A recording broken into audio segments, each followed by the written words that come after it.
네, 지금 들어오시는 분들은 안쪽으로 자리가 있으니 이동해 주시기 바랍니다.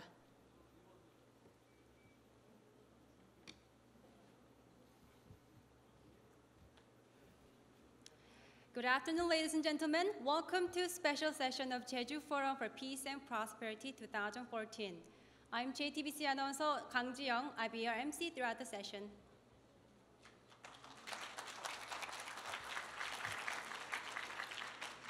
First of all, I'd like to thank everyone for coming all the way to Jeju Island for this forum, Designing New Asia. Now, I'd like to officially begin the special session. The first session is under the theme of Korea, the Impossible Country, Designing New Asia and Korea's Role in Asia. Before we go on, please allow me to introduce our keynote speaker, Mr. Daniel Tudor. Mr. Tudor used to work for The Economist as a Korea correspondent. As he got fascinated by the dynamics of Korea, he chose living in Korea and discovered many different sides of Korea with his insider and outsider views. And he's also the author of famous book, Korea, the Impossible Country. Ladies and gentlemen, please help me welcome Mr. Daniel Tudor to the stage.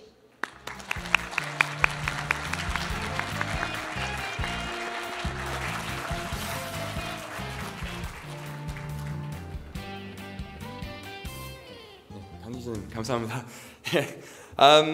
Thank you everyone for coming. A bit too tall for this thing. Right.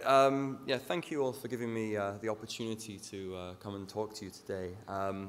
It's really great to be back in Jeju-do. Actually, it's been a long time since I last came here. I think in that time the island has remained as lovely as ever. It's a little more Chinese than ever, but in any case, it's as lovely as ever. And I'm very happy to be back. Those of you who live here, I think, are very lucky. I envy you.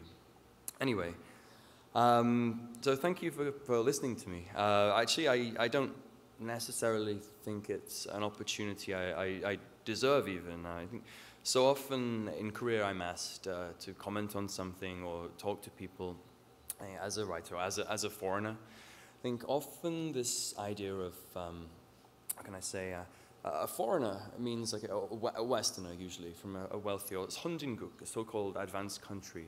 And people give us too much attention and listen to us a little too closely, I think. I don't necessarily think I deserve to be up here, but anyway, in any case, thank you for inviting me. These days I don't tend to do a lot of public speaking. Today my throat is a real mess as well, actually. I've got a very sore throat and a cold, so please forgive me. I will be drinking lots of water. I don't tend to do a lot of public speaking. I don't think I'm necessarily good at it, so please bear with me as I try my best. The last time I spoke publicly, I think it was last year at Yonsei University, Yonde, and people were very, very nice, and they're all clapping, and afterwards I searched on the internet what people were saying, and one word that came out was 진부하다, which is like trite or boring or something like that. And then another time I went to Yonsei University, a similar thing happened. They're all very nice, but then afterwards, somebody wrote something, why do we have to listen to this guy on the internet? I hope today will be a little bit nicer. And if not, then please just lie to me. Anyway, I was asked around 2 months ago to participate in this event, this Jeju Forum. But then after Seoul incident occurred, a very awful, terrible event that I think affects all of us these days. After the incident occurred, I was asked to give this talk as well. So a lot of what I will be saying will be about Seoul, of course, and related issues. So for anyone who is offended or upset, I really don't mean to, and I do this with the greatest of respect and sympathy. So please don't feel upset if I say anything that maybe you don't like. Anyway, I'd like to start by going back to the point about being a Westerner from a so-called 선진국 like Britain. After the incident, Seoul occurred, so many people around me were telling me Korea is not an advanced country, it's a 후진국, or like a false developed country. People have been fooling themselves that Korea is a developed country, they were saying. And I find that very, very sad, actually. One professor friend of mine a very nice lady who often goes to European countries on work. She even told me she was ashamed to meet people from other countries, like Europeans, after what happened. Now, I find that attitude so strange and so sad. I think the first reaction of any normal person in Europe or anywhere in the world would be simply to say, that's terrible, it's so sad, and what happened, and you have our sympathy, and if we can help you, please let us know. That kind of attitude.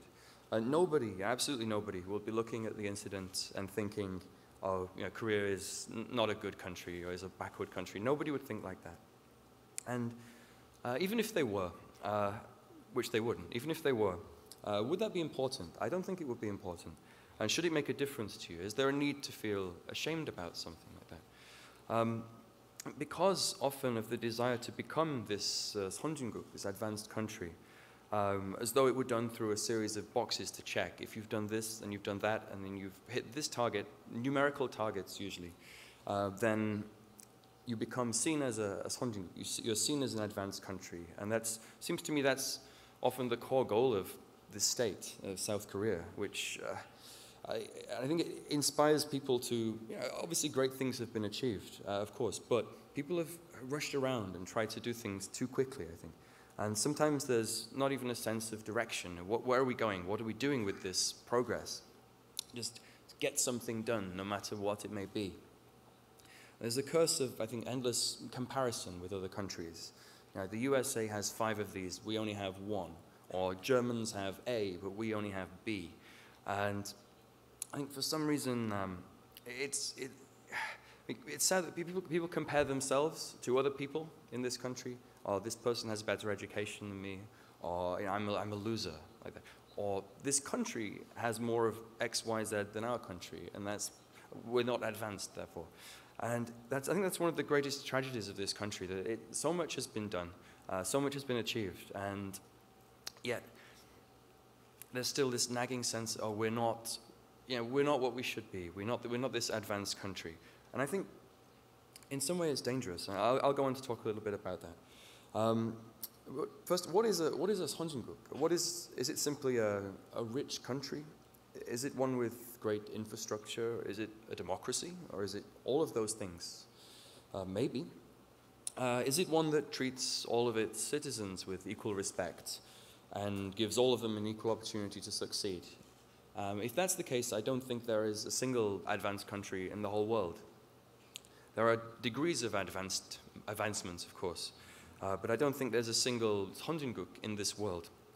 And that's the thing. I think nobody can tell me what a 선진국 really is. Everyone seems to instinctively know that certain countries are 선진국, advanced countries. But they also seem to instinctively know that Korea isn't one. But maybe they can't articulate why. Now, some countries are, of course, better to live in than others. And I'm glad to be from England and not from, say, Somalia. I have to be honest. In my opinion, though, there is no absolute 선진국. It's a relative concept, I think, not an absolute one. And probably there never will be an absolute 선진국 in the world. I think it's an illusion to make people keep struggling, to keep people competing and comparing themselves with others, individually and on a national basis. To me, there's something slightly political about it, even. I find it darkly ironic that so many people are going around lamenting, oh, we're not 선진국, after the tragedy that happened last month. It's partly because, I think, of the desire to catch up with other countries, this so-called catching up, which is not necessary anyway. Catching up with other countries that people have for decades, I think, been cutting corners, trying to do things in 1 month that should take 2 or 3. And it's partly because of the desire to get rich quick rather than slow that companies don't care enough about safety, I think. By abandoning this idea of the advanced country becoming a 선진국, I think this is do it now, faster, higher, further, richer mentality. I think Korea can become a more genuinely developed country. By developed, I mean safer and happier, a better place to live. But that's just my definition, of course. As I always say when I talk, you don't have to listen to me. It's just my opinion. Anyway, I'd like to talk a little bit about safety in Korea now. It's obviously a topic that everyone is discussing. And I apologize if my opinions are 진부하다 or anything like that. Now, Sewol-ho, of course, I mean, it's the kind of disaster that could have been prevented. If one looks at how companies or the authorities in general treat safety in Korea, it's clear that I think terrible disasters will occasionally happen. Before getting into structural issues, which are of course extremely important, like corruption or lack of leadership or greed or incompetence, this kind of stuff that is being discussed so much right now, I think it's also worth talking about attitudes to safety itself. That's not to excuse, of course, corruption or lack of leadership or greed or incompetence. Those are probably the most important aspects. But first I would like to talk about people's general attitude towards safety. Now, the other day I was in a friend's car. We're driving around and she was driving. Now, we were talking actually about Sewol-ho, in fact, and safety consciousness in this country. And suddenly her phone bleeped and she received a text message, a Kakao Talk rather. And she started reading it as we're moving along. We're driving at 80 or 90 kilometers an hour. And I said to her, isn't it a little strange you're doing this after what you've just been saying? Now, there are gigantic tragedies like Sewol-ho, of course, but there are minor ones too every day, caused by a lack of concern for safety. I often walk around Sinchon in Seoul, and these days there's a lot of roadworks going on, but they're not covered. Like, you can walk right past very heavy machinery, and to me it looks dangerous. I mean, I don't know, but to me it looks dangerous, and it's not something I would expect to see in other countries. I hope that I hope that I'm wrong, but to me it seems somewhat dangerous to have all this heavy machinery swinging past you as you walk along the street. Taxi drivers, they drive like maniacs, frankly, in Seoul. They don't always have seatbelts in the back, or they've hidden them somewhere, or they're buried deep under the seat. And if you ask, where's the seatbelt? They don't like it because they think you're questioning their driving skills. What, am I not driving well enough? Like this. A friend of mine too, I mean, he's crashed his car a couple of times. And knowing that, when I got in his car, I asked him, look, where's your seatbelt? I'm going to put this on. And he was quite offended, actually. I think there's an overall attitude, particularly on the roads, but in general society too. 괜찮아, it'll be okay. Trust me. It's a little bit macho as well, perhaps. I mean, sometimes I've fallen into that too. If a friend pulls a strange, dodgy U-turn, illegal U-turn somewhere they shouldn't, you get kind of, I've had kind of a thrill from it too, I suppose. It's kind of fun. And I've often been annoyed in my own country about what seems like excessive regulation, health and safety laws in my own country. One of the favorite topics of conversation in the UK is health and safety legislation. Although it sounds very boring, actually it's a very big topic because business people hate the fact that there are so many rules how you can position a ladder, or what temperature something should be. There are so many rules about everything, and they're very rigorously enforced. And British people get kind of tired of it, actually. And I often felt, Korea is a place where you can get things done. So I often considered myself, I had to reconsider my feelings about this kind of issue, actually, after Sewol-ho. Now, sometimes I think Korea is a place where you can get things done, as I said, in comparison to my country. But sometimes I think you can get too much done. Sometimes you need telling to not do something. Okay. Now, one of those things that I see in my daily life is drink driving, for example.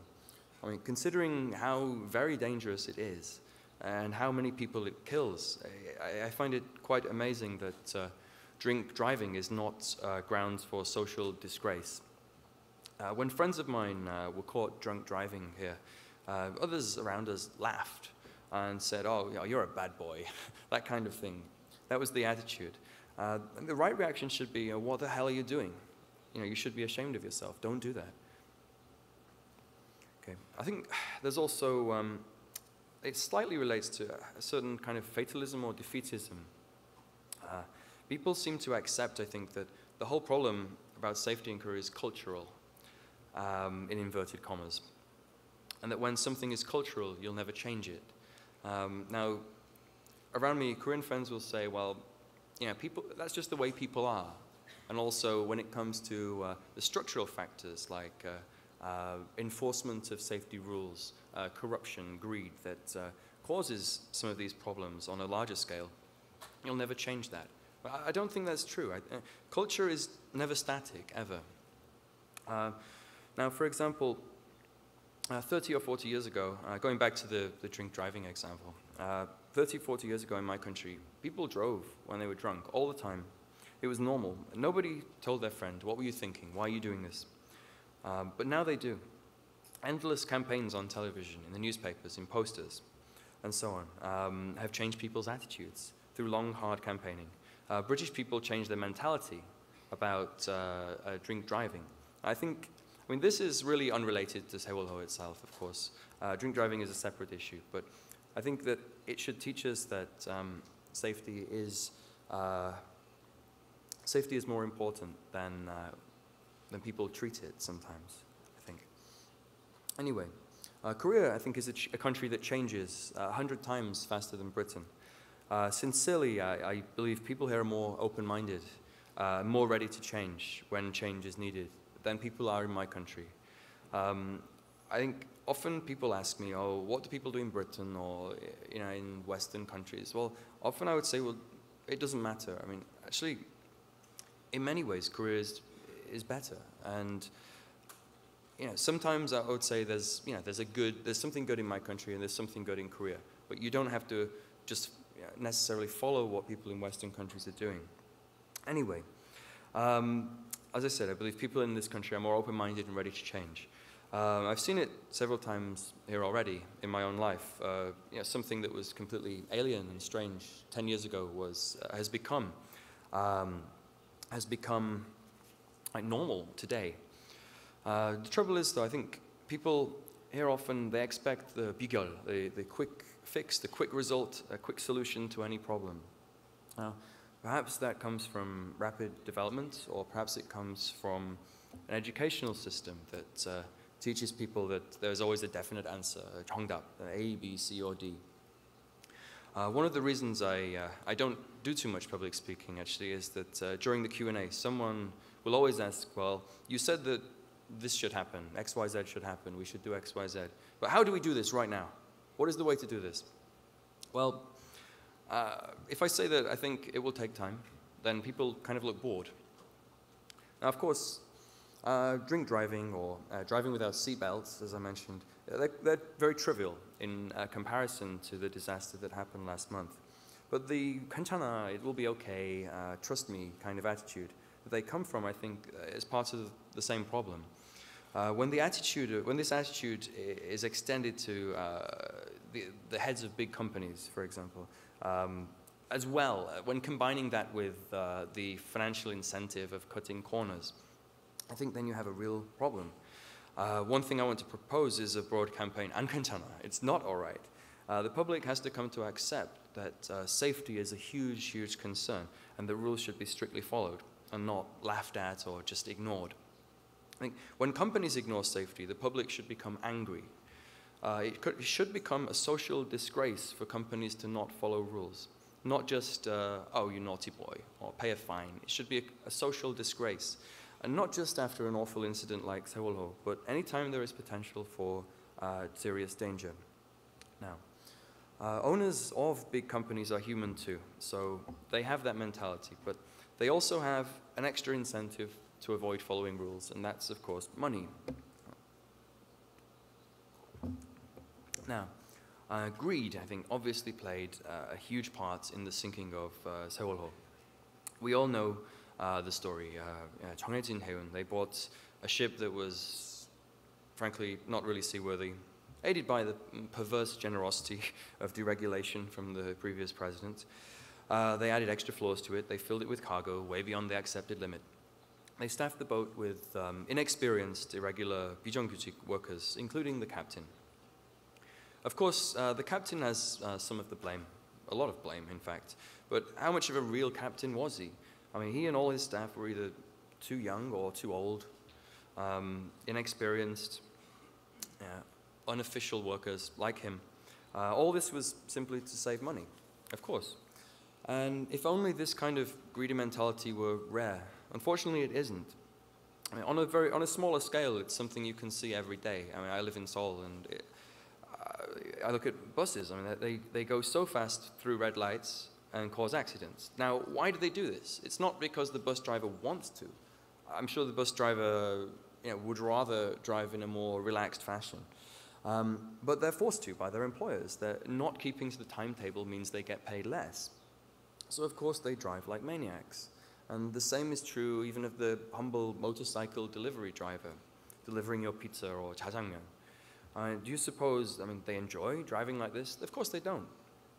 They're driving dangerously, risking their own lives often. Their bosses tell them to go as fast as possible, and they drive fast to make more money for the company. The next time you order a meal by delivery, please don't ask them to hurry up. Please ask them to take their time.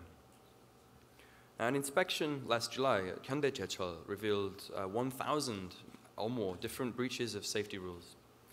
Last year, 1,929 Korean workers were killed in industrial accidents. That's the highest rate in the OECD.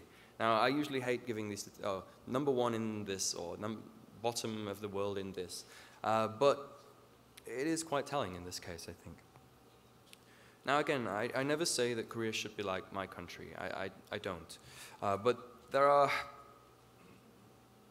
in fact, I think 13 times fewer industrial fatalities in Britain. And that's a result of these very stringent laws and enforcement that we've had over the past 20 or 30 years.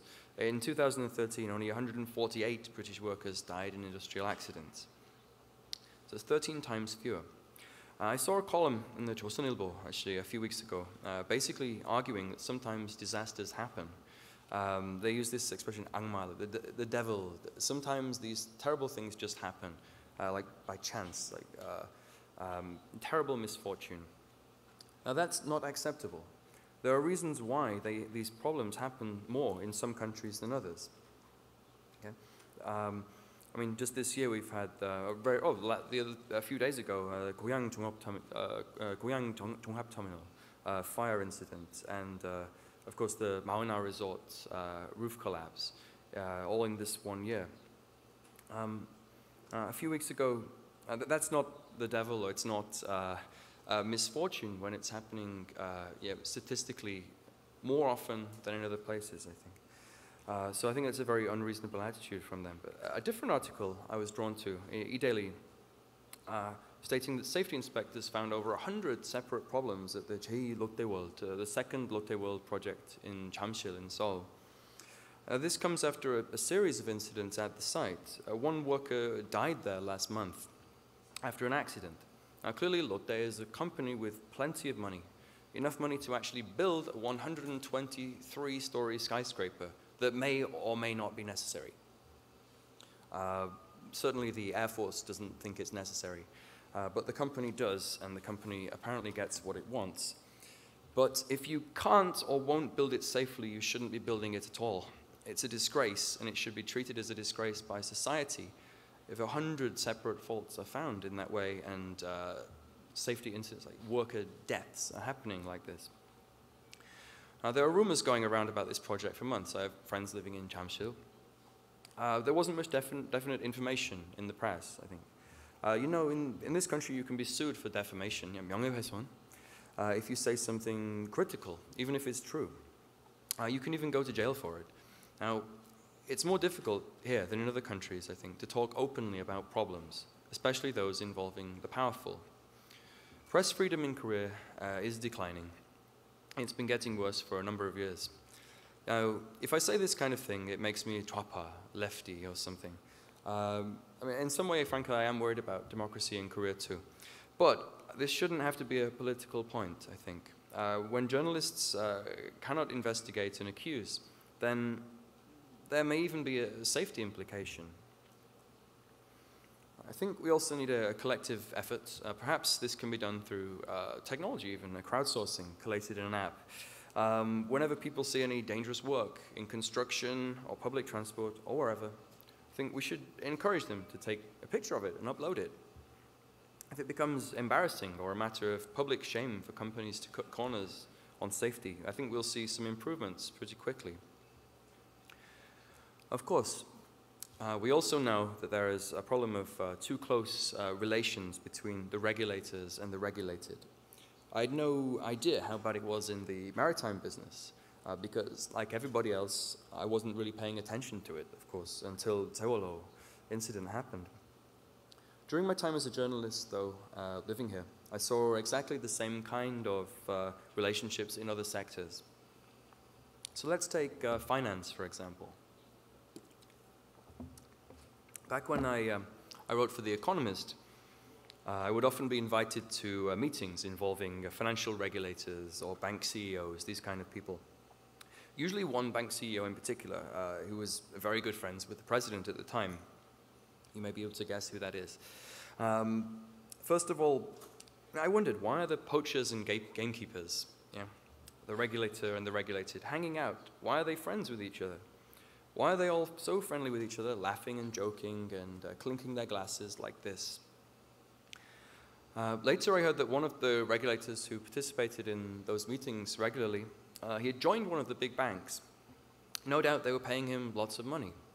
Yeah, no wonder he was so nice to bankers at those meetings. But who is watching what they're doing? Who is regulating, really? The same person once told me that the English name of 금융위, it's Financial Services Commission, and that therefore his job was to serve the financial industry. But that's not what a regulator does. A regulator does not serve anyone. A regulator serves the public, but does not serve the people who he is supposed to be regulating. Now, banking is dangerous enough, as 2008 shows us. I think we are lucky, I think, that Korean banks aren't heavily involved in derivatives, 파생상품, or other risky products. If they were taking excessive risks, I think the regulator, I wonder if they would be independent-minded enough to stop them. Often there's talk of a mega bank in Korea, combining two of the biggest former state-owned banks, putting them together to make a sort of HSBC killing machine that will take on the world. To me, it just seems dangerous, frankly, because I wonder who would be monitoring this mega bank.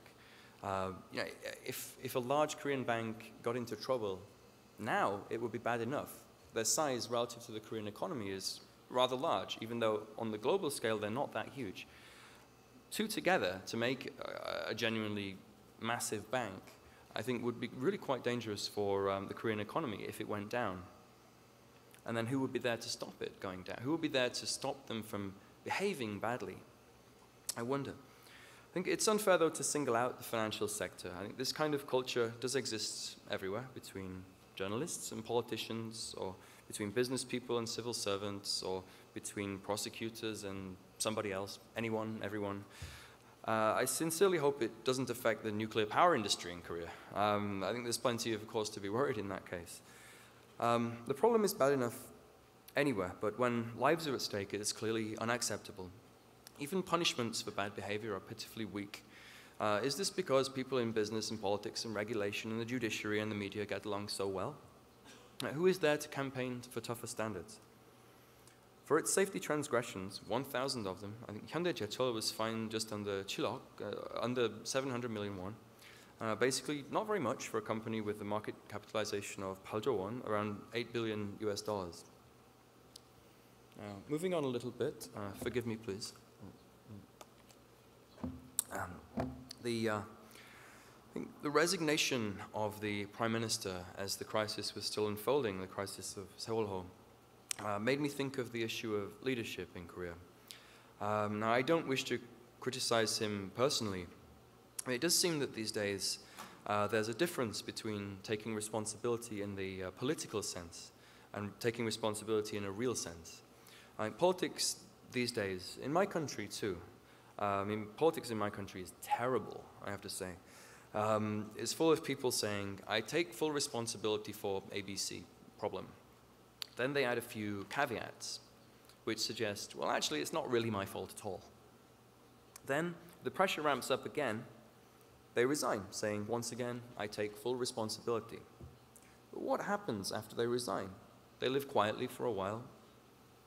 Then they find another big job somewhere. In the long run, there's no great cost, frankly. Now, in the case of Korea, and that's true of England too, I have to say. In the case of Korea, what kind of leaders do people select? I think this is an important question, actually. When I hear people talking about a particular politician, I've noticed that they very rarely say, he's a really trustworthy person, or he really cares about doing a good job, or even his ideas are really good because of ABC reason. Instead, people say, he went to Seoul대, or Kodae, Yeondae, and then he went to Harvard, or wow, his family is so rich, or they say, he passed the 사법, 행정, and 외무고시.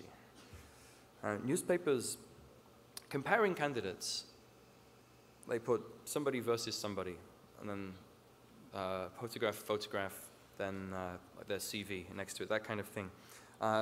They will often put they'll make sure to tell you the universities that those candidates went to. I think there's a kind of deferentialism at work, a deference to people of high status, educational and financial. But at the same time, people put very little expectation on politicians to actually do the right thing.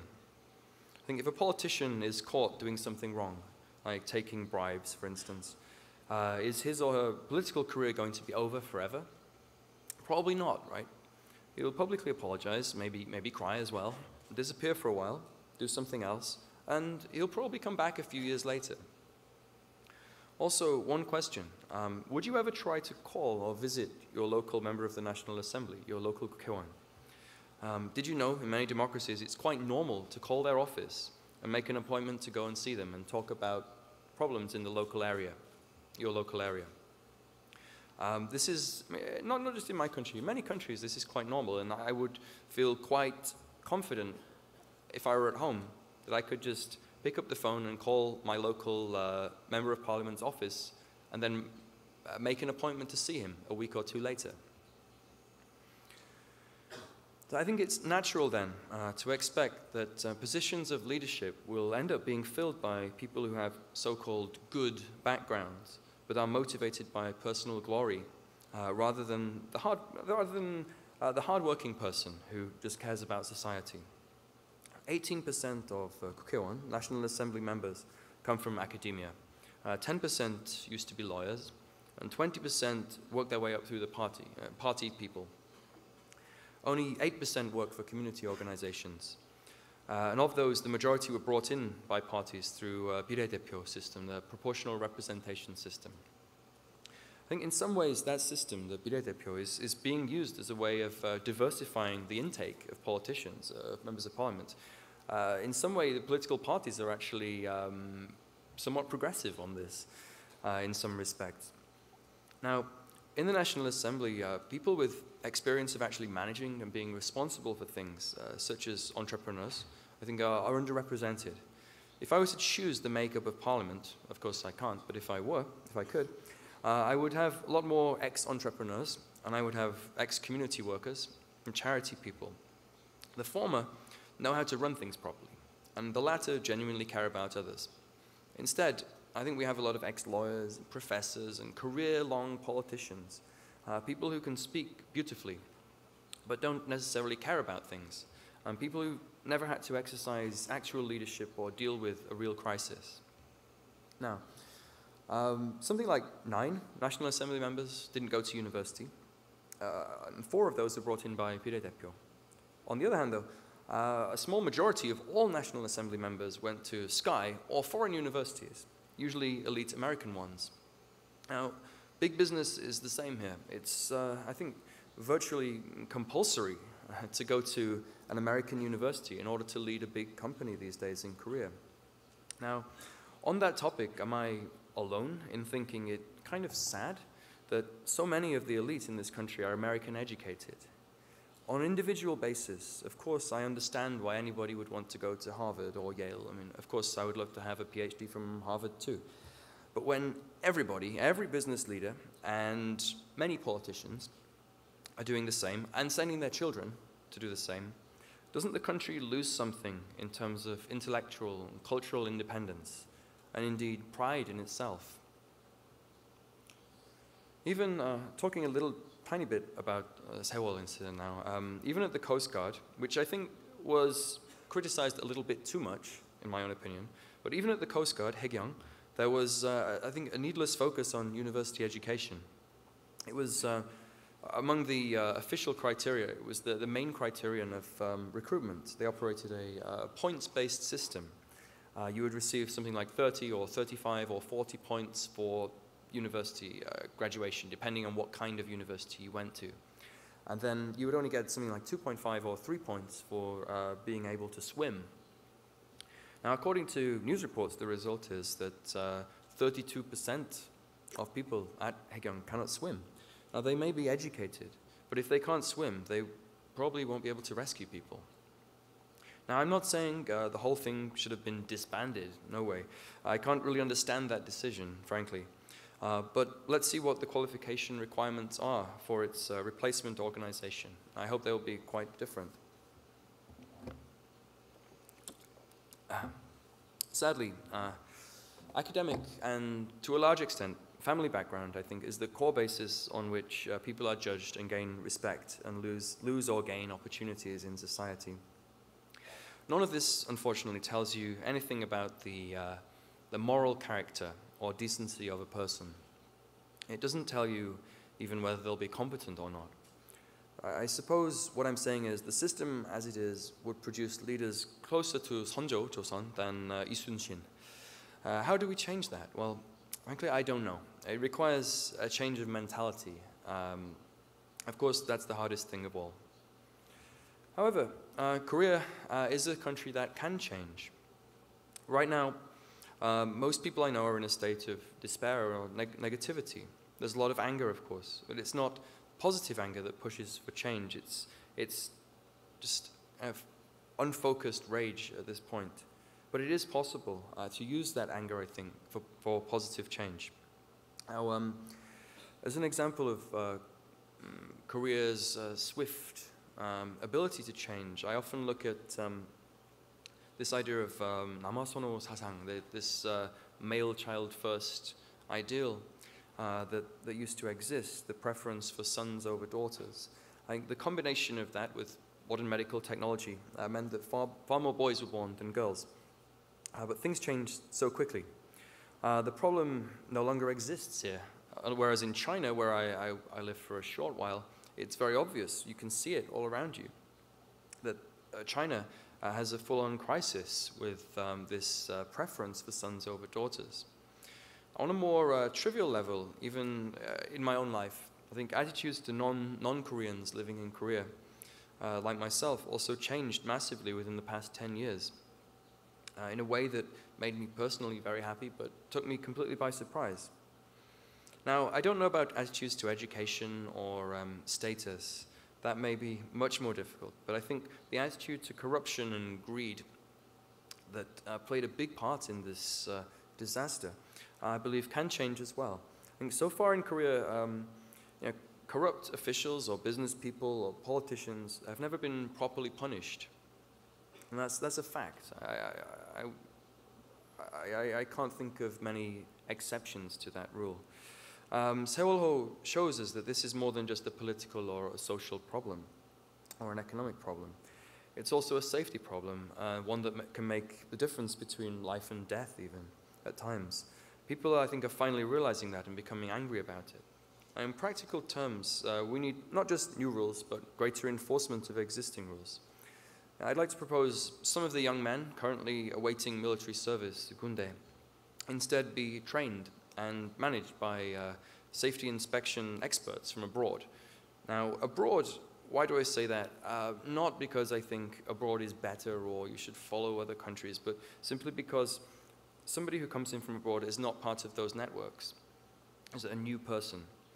And so if you take experts in safety from other countries, bring them here, and have them train up and turn into zealots, young people and send them to inspect ships and trains and offices and factories and so on. Make them completely separate from existing safety inspectors. I think their findings should be made 100% public. Business owners who are so greedy or incompetent that they pose a risk to human life should be exposed. It is obvious that serious punishment should be introduced for corrupt civil servants and politicians. I think we should, starting with the so-called Kim Young-nan Bob, and moving on from there. I think it's sad that it took such a terrible crisis to make the National Assembly take this bill so seriously, finally. Until very recently, politicians were mostly refusing to support it. As I said, people are angry, of course. Living in Seoul, I see that every day, around Sicheong, for example, Gwanghwamun. Many people don't trust the government to do the necessary things. And they're out on the streets protesting against the government. But as yet, I don't feel the anger is focused. There's not a sense yet of we want X, we want Y, definite things that need to change. It's mainly an expression of rage. Now, excuse me. I think rage needs to be channeled into positive action. People should, I think, unite as they did in 1997. People need to organize. After they've organized, I think they should push for anti-corruption laws and strict enforcement.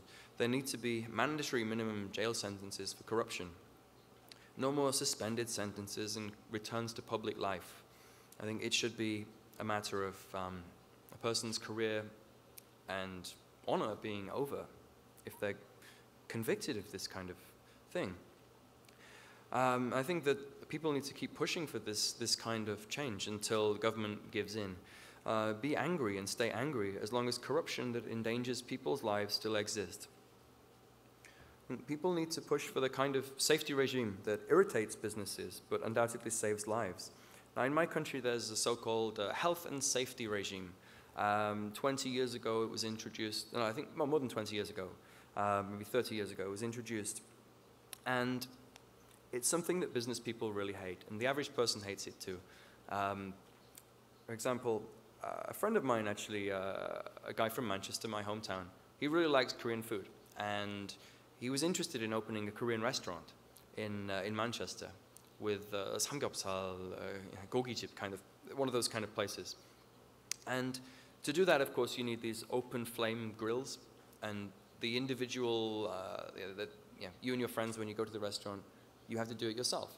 Now, I was preparing to send him a table, like the yontan, and the table in which it comes, for a test. And then he told me, oh, you can't, don't bother, because that table is illegal in England. You can't sell it, it's against the law. And you can't use it in a restaurant because it's against these health and safety laws. Now, that's obviously very, very excessive, and I was very irritated. But anyway, I think Korea goes too much the other way sometimes. The health and safety regime in my country that everyone hates has actually cut deaths in the workplace by 50% over the past 20 years.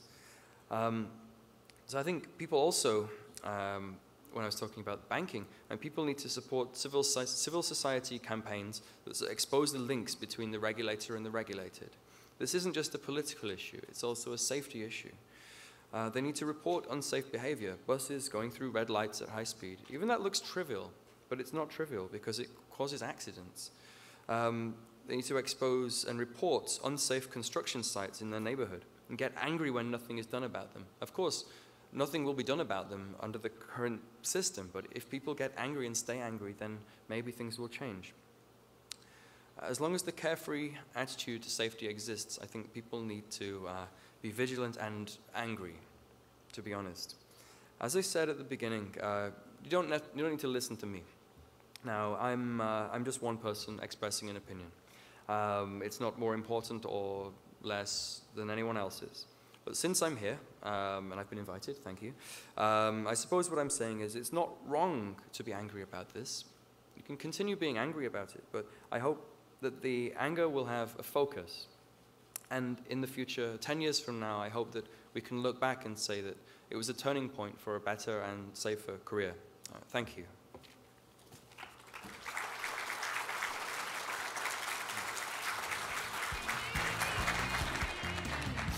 please stay there. And thank you for sharing your insights on Korea's role in desirable direction in designing new Asia.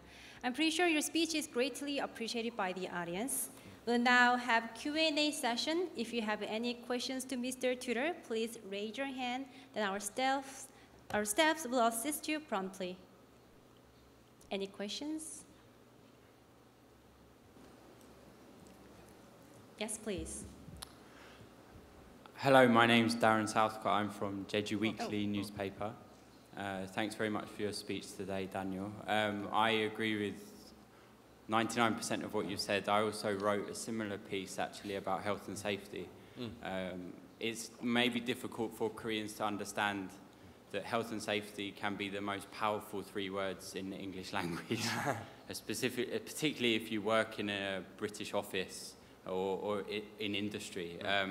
And I just as an example of how health and safety in our everyday lives and how we can change things at the individual level, you mentioned driving on the roads, and on my way down here, every set of lights between Jeju City and Pyeongseon, I was the only car that stopped. And it was interesting, though, because pedestrians wouldn't cross when it's a red man. They would wait for the green man, but the cars wouldn't wait for the green light. And I wondered if that has anything to do with the loss of public face, and perhaps the car is it's an example of not publicly being shamed. You know, in the car it's anonymous, and large institutions are also anonymous. And how can we get people to believe that their individual actions do have larger consequences, in the same way that we hear a lot about small movement, great miracle, and how as individuals in Korea, all of us can make this difference if we believe that our actions as individuals do have greater consequences. I think Sewol-ho, one of the greatest things might be that people do look at the little things they do, like jump red lights, and realize that actually this actually does affect everyone around us in many different ways, and in fatal ways as well. I wonder if you could talk a bit about how we can, as people living in Korea and as foreigners and as Koreans, might make that movement towards, I know it's a very difficult question, but have you got any ideas for that? Yeah, I think absolutely. I think you're absolutely right. That people need to realize that actually you can do something. I think when this incident first happened, a friend of mine told me, "Well, we're powerless. We can't do anything." And in the case of Sewol-ho, that's true. But when it comes to general safety, I mean, like I said, there's something like 1,900 fatalities in workplaces in Korea every year. And this is something that the individual, I think, can do something about, absolutely. So like reporting, I mean, I'm guilty, of course, as well. I don't think I've ever reported anyone going through a red light. I don't think I've ever reported anyone. I'm sure I wouldn't report a friend who was drunk driving, but I probably should. Report things, take pictures of things. There's huge social media is insane, and it's insanely powerful in this country. And in the current environment that Korea is in, I think if people go around taking pictures of things that are obviously unsafe and dangerous and flood them on social media, I think the people who are responsible for them will be embarrassed and will stop. And generally, people need to just, especially when driving. I mean, driving is for me the main one, the obvious one that jumps out every day. Like my friend texting while driving, or people are on the phone when driving. This kind of stuff. These are things that everyone can do. And I think just when it comes to the big stuff, like the construction sites that are obviously dangerous, where workers have been killed, and the company has a flagrant disregard for following the rules. I think that people need to be angry. I think I don't like to use the word anger, but I think the anger that has built up over this incident needs to be channeled and maintained by people in their everyday lives. When they see something that is obviously dangerous, I think they need to speak out and report it, and when nothing is done, become angry and protest or do whatever. Well, yeah. if I could just add one more thing, I didn't want to make it sound as if Koreans are special in any way and not wanting to obey rules, because British people also don't want to, but over the years, people have been shamed into doing it, really, and you have the pressure from people around you. Yeah, I think shame is a very powerful force, right? Yeah. And you know, if you're the CEO of a company, a big company, you're very proud of yourself, you're very proud of your company, and you're being publicly shamed as an unsafe, dangerous organization, then it will force you to change, I think. I think it's just very powerful. And yeah, like in England, shame, I think, the drunk driving thing has become a disgrace, rather than just, oh, you naughty boy. But I think that was a really good change. And not to say that England is fantastic and wonderful, but yeah. Any other questions to Mr. Tudor? Yes, please.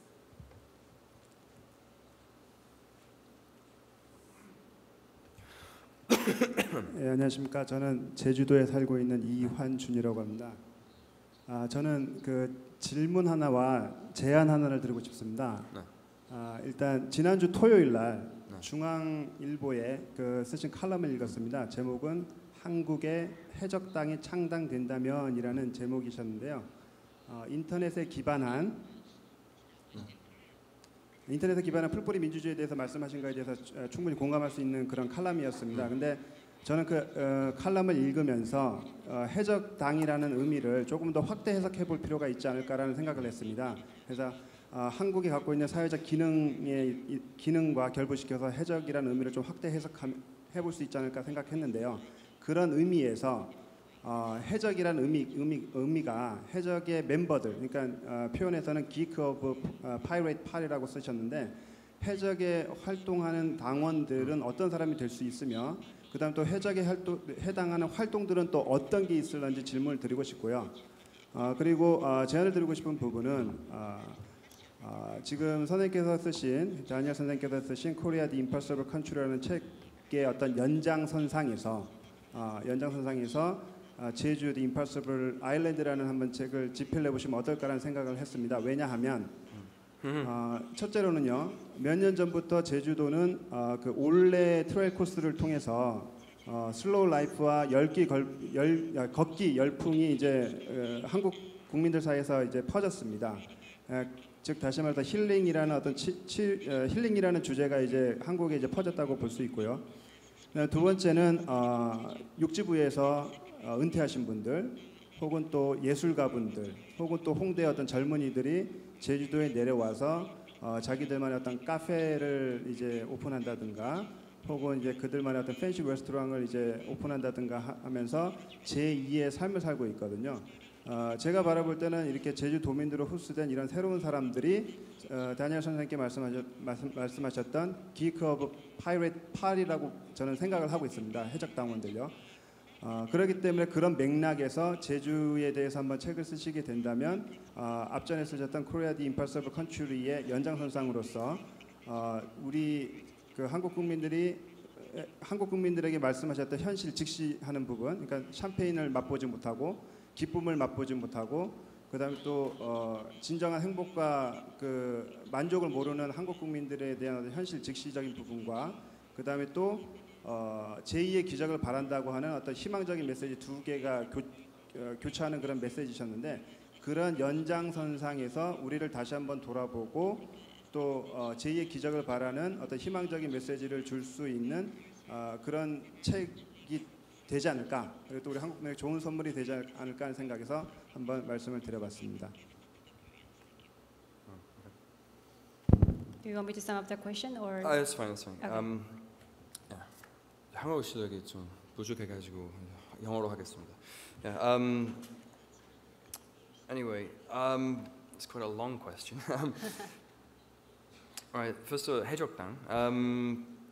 As the gentleman mentioned, I wrote a column about the idea of a Korean pirate party. It's a rather unique, ground-up democratic political organization. I was just wondering if that could be possible in Korea. What kind of people participate in them? I don't want to say. Anyone who wants to, anyone who's fed up with mainstream politics in Korea, anyone who wants something that reflects people's views.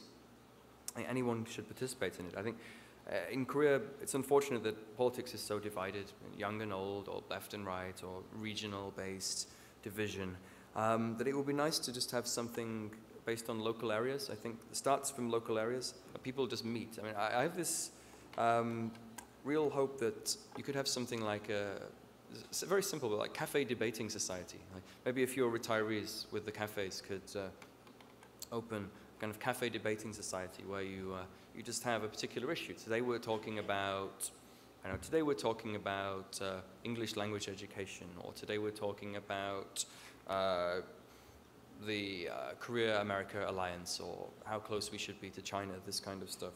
And just invite anybody who wants to come and talk. And the only rules would be you don't raise your voice, and you don't shout or disrespect the other person who's talking.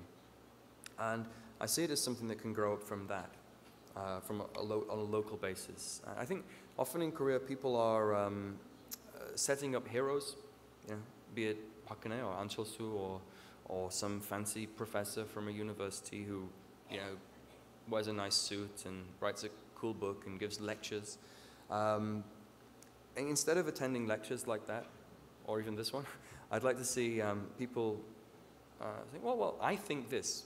This famous person thinks that, but I don't. I think something else. And meeting and debating in a rational, non-partisan kind of way. I see things as starting from that. That's what I'd like to see in Korea regarding politics. And retirees, of course, students, anyone who has time. People after work if they're not too tired.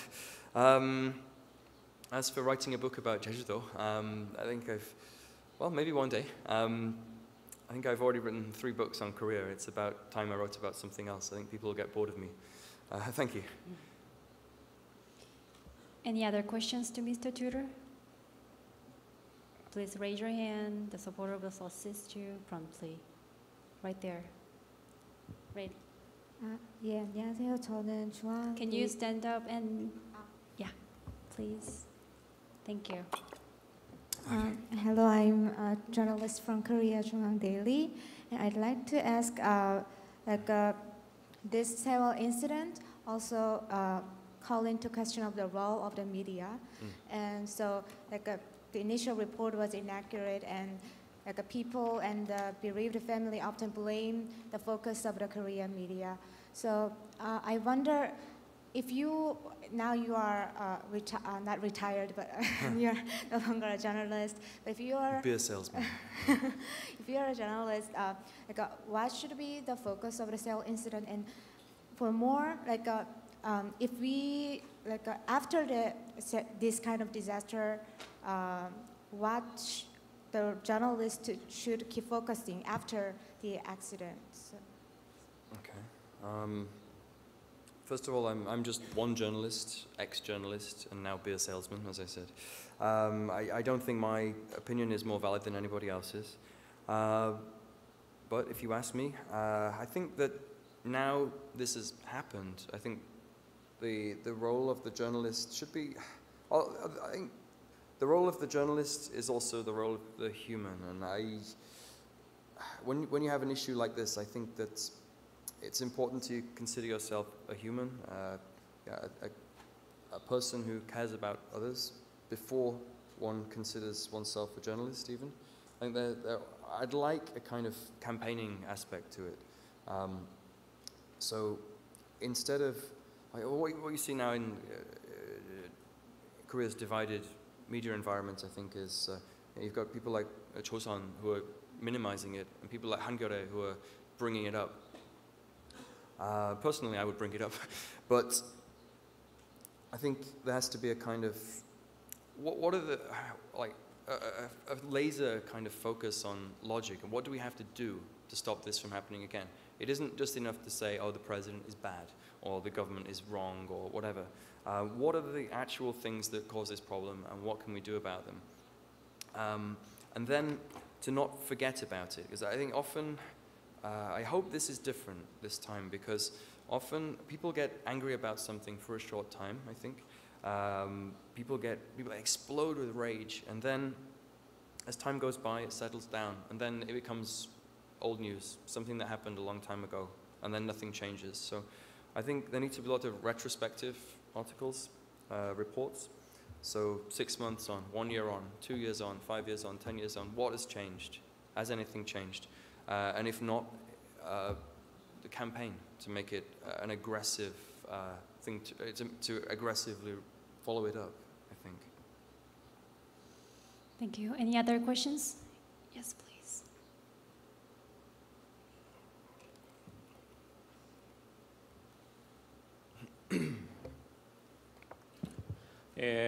日本語でよろしいですよね。通訳の人大丈夫ですよね。大丈夫かな。歴史を教えているものです。大学で歴史を教えているものです。一つ質問をさせていただきたい。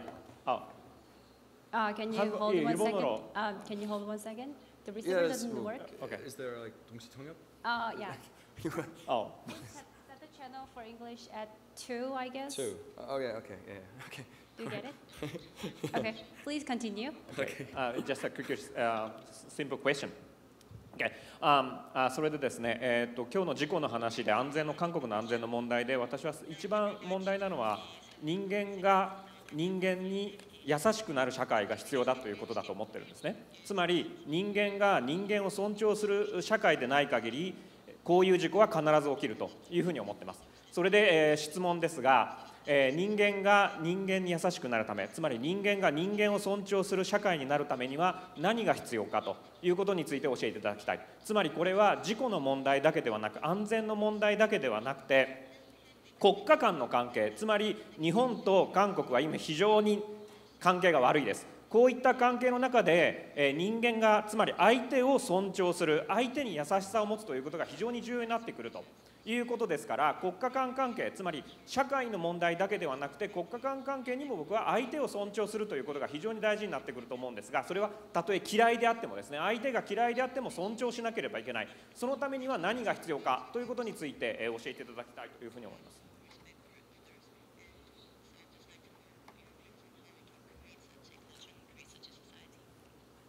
Okay. Obviously, that's a very, very difficult question. Thank you, though. How do you create a culture of respect? I don't know. I think my own country has big problems with that too. I think my own country is very, very divided, and there is a distinct lack of respect between people in my country as well. And I think in Korea, one of the reasons I loved Korea from the beginning is that I think that generally people care about others. I think there's a sense of connection between people that I couldn't always feel in my own country. That's why I came here. But I feel Korea may be losing it, as time goes by. Perhaps it starts with education. Whatever the answer is, if there even is an answer, whatever the answer is, I think it starts with education and young people. I think in Korea, education here is extremely competitive. Now, competition is necessary in life to some extent, but I think that young people in this country are being taught that a classmate is like a rival, someone you don't cooperate with, but someone you try to get past. And I think that creates a kind of me-first attitude among some people. International relations, well, who knows? Korea-Japan problem is a very, very nuanced and deep problem.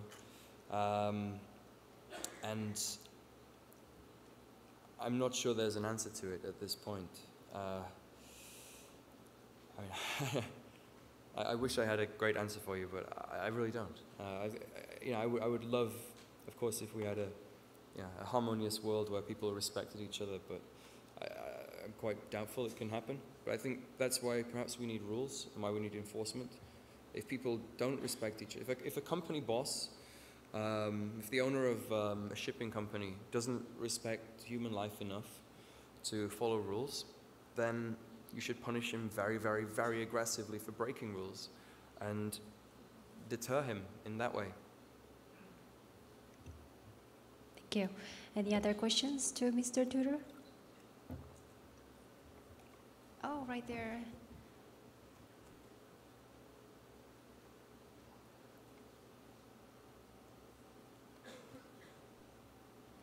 Hi, my name is Kristen Bialik. I'm an English teacher with my school, Sogipo High School here. And you had mentioned, as an example, the change in attitudes in drunk driving in Britain. Yeah.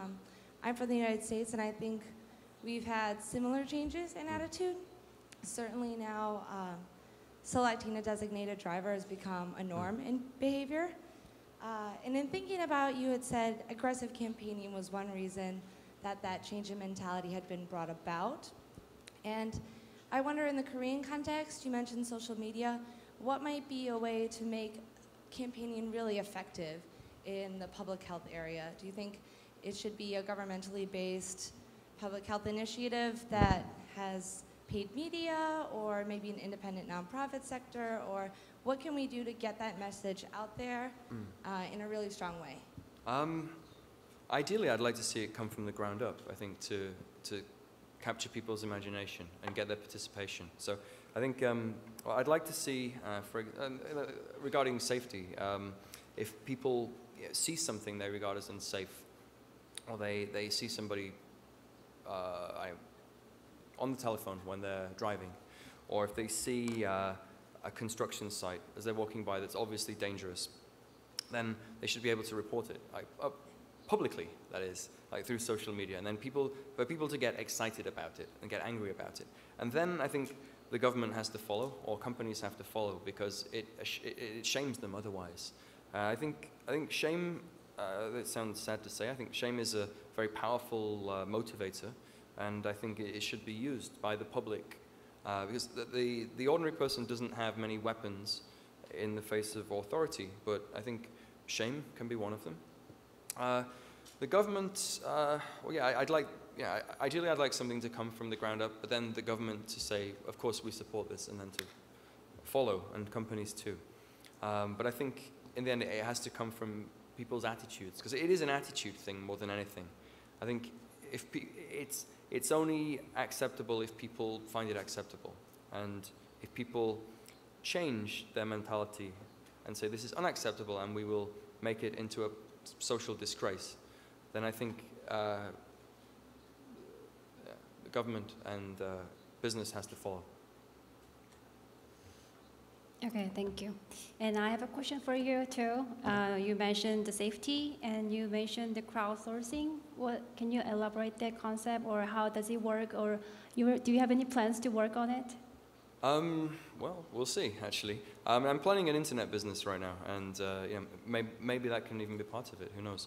But actually, right now, there's a group, 참여연대, this, People's Solidarity for Participatory Democracy. Yeah. Mm-hmm. This group, it's considered very left-wing, and the average person probably wouldn't participate in it. But there's something they do that's, I think, very good. They maintain this website that's supported by its members, and it details what every member of National Assembly has voted on, how often they attend, this kind of stuff. And so their members are feeding into this as well. So I think something like that related to safety, that's not political, but just, you upload a photograph, I saw this. Mm-hmm. And then other people, oh, I saw that too. And then it becomes like a viral thing even. It can spread around. And yeah, I'm not a programmer. I'd love to be able to make something like this, but I know people who could, and I'd like to suggest it. But yeah, something that uses the power of many people having seen the same or similar things, and then combining their power and influence to say, we've seen this and it's not acceptable. And if one person says it, no one's listening, but if 1,000 people say it, then it becomes very powerful, I think. So you believe in the power of majority people power? Not always, but to raise an issue, to register disagreement or register disappointment at something. If no one else is doing anything about it, and I'm not sure anyone else is doing anything about it, I think that's when people have to just say, okay, right, now it's time for us to do something. Thank you for the answers. Due to the time limit, we'd like to sum up the Q&A session here. Once again, thank you for your speech and questions, for the answers. Mr. Tutor. Ladies and gentlemen, please give a hand to Mr. Tutor once again.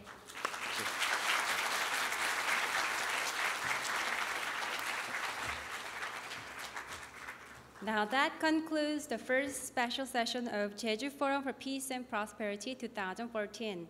And please be informed that afterwards, at level B1, concurrent sessions will be continued covering the topics of foreign affairs and national security, economics and business, cultural, women's rights, environment, and regional development. We ask you to join in other sessions too. Also, please leave out the receiver at your seat or return to the storage place at the entrance when you leave. I appreciate your presence throughout the session and have a great afternoon, everyone. Thank you.